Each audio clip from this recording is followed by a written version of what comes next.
Di sini selamat datang di channel Timothy Agijok. Nah, hari ini saya akan membahas sebuah Toyota Yaris TRD 2015, di mana Yaris ini melakukan berbagai macam pengerjaan atau servis yang dilakukan oleh Agijok Gading Serpong. Nah, mobil ini warnanya putih. Nah, kalau misal warna putih itu biasanya kalau pengecatannya nggak bener, biasanya warnanya belang. Nah, kebetulan kalau mobil ini itu ada kunci. Nah, kebetulan mobil ini melakukan repainting di bagian beberapa spot, kayak seperti di sini, di bumper, bumper depan kanan, dan di pintu belakang kiri, dan juga di pintu kanan bagian depan itu kita ada PDR. Lalu yang di bagian belakang kanan dan bumper depan belakang itu semua kita repainting atau dicat, dilakukan pengecatan ulang di bagian itu, karena si owner waktu dapat mobil ini itu dapat kondisi catnya ada tutulan. Nah, rasanya kalau misal kita memang orangnya suka yang bersih, itu kita pasti risih kalau lihat hal-hal kayak gitu.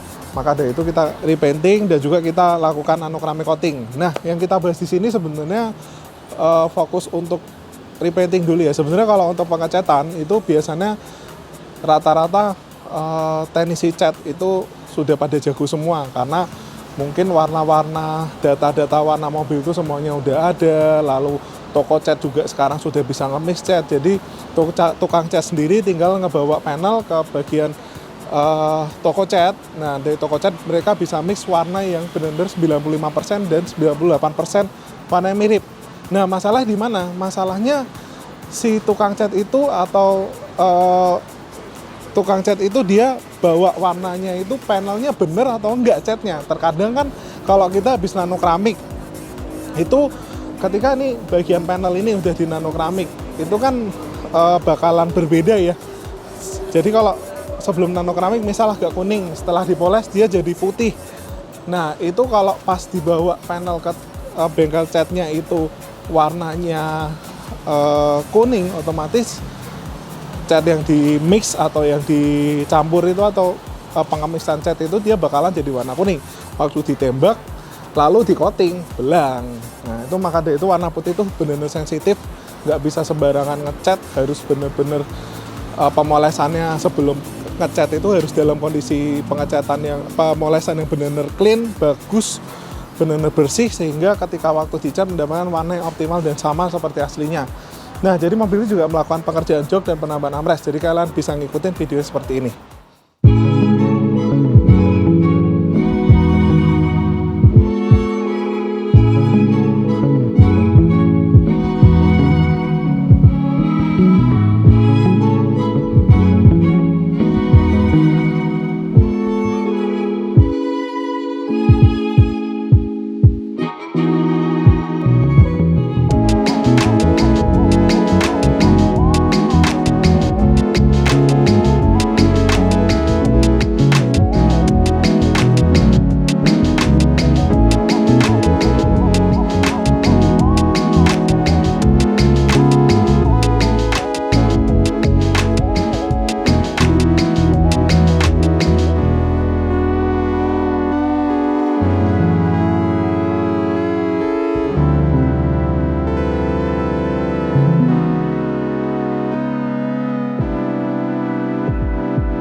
Kalian punya Yaris TRD seperti ini dengan tahun yang sama. Jadi Yaris ini tahun 2014 dan sampai 2018, di mana Yaris ini dia punya dua tipe mesin. Kalau nggak salah 2NZ sama 2TR ya kalau nggak salah. Saya lupa, tapi yang 2014 sampai 2015 itu mesinnya sama dengan Yaris yang bakpao. Lalu yang sudah 2015 ke atas dia menggunakan dual VVTi ya. Jadi mesinnya kayak mirip-mirip kayak Avanza gitu ya. Nah, mobil ini punya kelemahan dari sisi lampunya. Jadi lampunya itu biasa kuning dan kurang terang. Nah, untuk penggantian lampu kalian tuh bisa ganti lampu ini. Saya lupa speknya lampunya apa, tapi kalian bisa ganti lampu ini dengan lampu yang LED. Nah, kalau LED itu kan macam-macam. Ada yang 3000 lumens, 3000 Kelvin, ada yang 4500, bahkan ada yang 6000 sampai 7000. Nah, kalau misalnya kalian lebih suka yang warna kuning, kalian bisa ganti yang ke 3000 Kelvin, atau mungkin yang putih bisa 6000 Kelvin, tapi bebas saja, terserah kalian. Yang penting kalau untuk lampu LED, pilihlah lampu yang wattnya lumayan besar. Memang watt besar itu sedikit boros dan bisa dibilang pasti ada pengaruh ke kelistrikan mobil. Tapi kalau misal kalian pilih dengan watt yang besar, misal 50 atau 60 watt, itu lampunya bisa terangnya maksimal. Watt besar itu seperti bahan bakar mobil ya. Jadi kalau mobil cc-nya besar, bahan bakarnya bagus, ya otomatis dia larinya lebih kencang dibanding cc kecil. Mungkin bisa aja sih ada mobil turbo, tapi kalau di lampu mungkin kayak gitu ya. Maksudnya ini based on experience saya sendiri. Jadi bukan saya ngambil data dari online, tapi saya udah cobain sendiri menggunakan lampu yang lumensnya sama tapi wattnya lebih besar, itu hasilnya beda. Jadi watt semakin besar itu semakin terang. Nah, kebetulan di sini nggak bisa pakai LED sembarangan. Adik saya juga udah pernah ngambil yang 30 watt, 40 watt kurang itu. Dan kalau kalian mau ganti LED ini, itu ambillah yang 55 sampai 60 watt, karena dia proyektornya ini lumayan, saya nggak ngerti, bukan ahli lampu, tapi menurut pengalaman saya tuh nggak terang kalau misal kalian cuma ngambil yang 35 watt atau mungkin 40 watt. Lalu di bagian ban juga seringkali mobil ini timbul masalah berisik setelah pakai beberapa tahun, karena profil bannya ini lumayan tipis. Kalau nggak salah, nah ini kebetulan bannya udah diganti. Kalau nggak salah yang aslinya itu 195 45 R16. Nah, jadi kalau misal kalian pengen ban ini jadi lebih empuk dan lebih ngegrip, itu kalian bisa ganti menggunakan 205 45, atau kalian bisa ganti menggunakan 205 50. Jadi ban ini memang terlihat lebih tebal tapi makin nyaman dikendarain dan makin ngegrip karena dia punya tapak yang lebih lebar dibanding originalnya. Atau misal kalian pengen tebelin, kalian bisa pakai 195 55 atau 195 60. Nah, ini kebetulan menggunakan Michelin ya. Michelin itu salah satu ban terbaik juga yang untuk grip, tapi ini menggunakan Michelin yang energi. Jadi mungkin ya ini versi ekonya Michelin.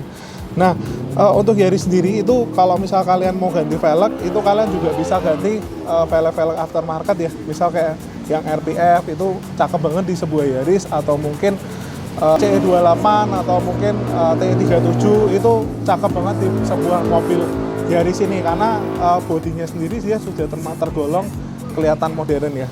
Nah, lalu untuk Yaris ini juga memang terkenal tarikannya tuh lumayan lemot di putaran bawah. Jadi kalau kita gas becek itu dia mobilnya belum lari, itu karena throttle-nya. Jadi kalau saya ngobrol-ngobrol sama Auto Cartrix atau Satria, dia cerita sebenarnya mobil-mobil Jepang sekarang itu throttle-nya nggak real atau dikurangin. Jadi kalau misal dia ngebejek 50%, respon gasnya dia hanya bekerja 20-25%. Jadi kalau pengen kalian bikin real, kalian harus remap throttle-nya juga di bagian mesinnya juga, sehingga mobil ini jadi responsif. Bener nggak kemarin kamu bawa lah? Responsif banget ya. Makanya mobil ini tuh sudah di remap di Auto Cartrix, dan saya udah nyobain sendiri sih, tarikannya oke banget Yahut. Jadi di gas dia kebejek langsung lari mobilnya. Nah, jadi ini juga sudah dimodifikasi interior menggunakan jok berbahan dasar Vision Levante. Modelnya cukup simpel dan elegan. Jadi kan bisa lihat di sini ya. Ini full black napa, di sini ada serat karbon karena ya di sini lumayan sporty. Jadi kalau dikasih karbon-karbonan tuh cakep banget. Ini setir udah diganti tapi bukan dari kita, waktu kita dapat dari setirnya. Nah, kelemahan Yaris ini juga dia nggak ada console box. Ini habis di detailing ya. Saya masuk jadi kayak ini ya sayang gitu. Jadi ya udahlah, saya di luar aja reviewnya. Nah ini jok ini itu polanya mirip banget sama Fortuner Vianti. Jadi kalau misal jok Yaris sama Fortuner Vianti kemungkinan kok kayaknya sama karena polanya juga mirip. Lalu kalau Yaris ini sebenarnya sudah cukup enak posisi duduknya, tapi menurut saya kelemahannya yaitu throttle-nya tuh lemot. Jadi kalau digas becek dia nggak lari.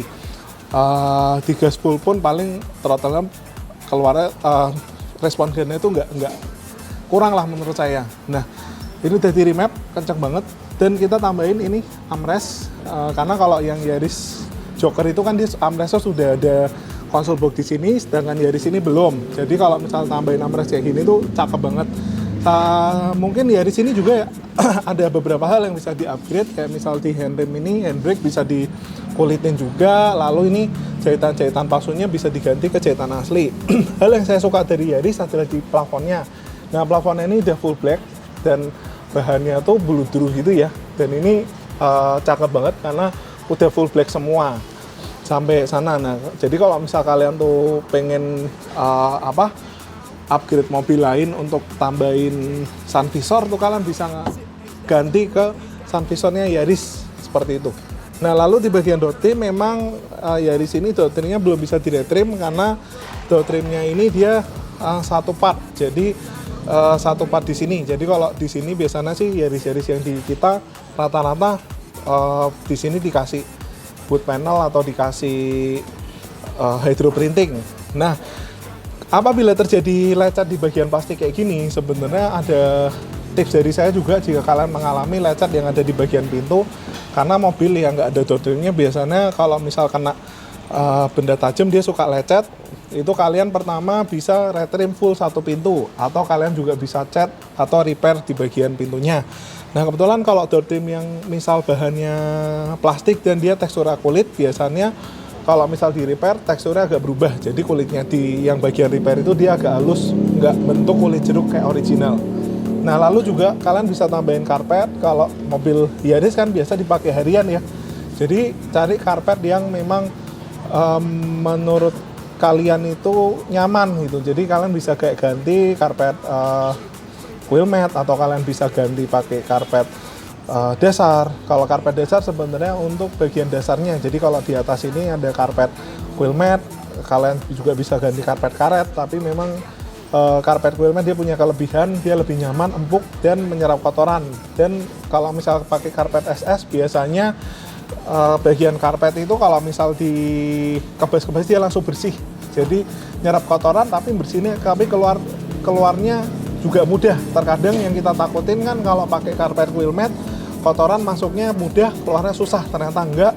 Kalau keluar kotoran itu juga termasuk mudah. Nah, untuk Yaris sendiri di bagian belakang itu joknya cukup oke. Tinggal kalau misal kalian kurang puas di bagian Yaris ini, di belakang juga kalian bisa tambahin armrest, kayak punya armrest Innova Ribbon itu juga bisa diaplikasikan di sebuah Yaris ini. Jadi modifikasinya sih bisa cukup bikin nyaman kalau misal mau kalian banyak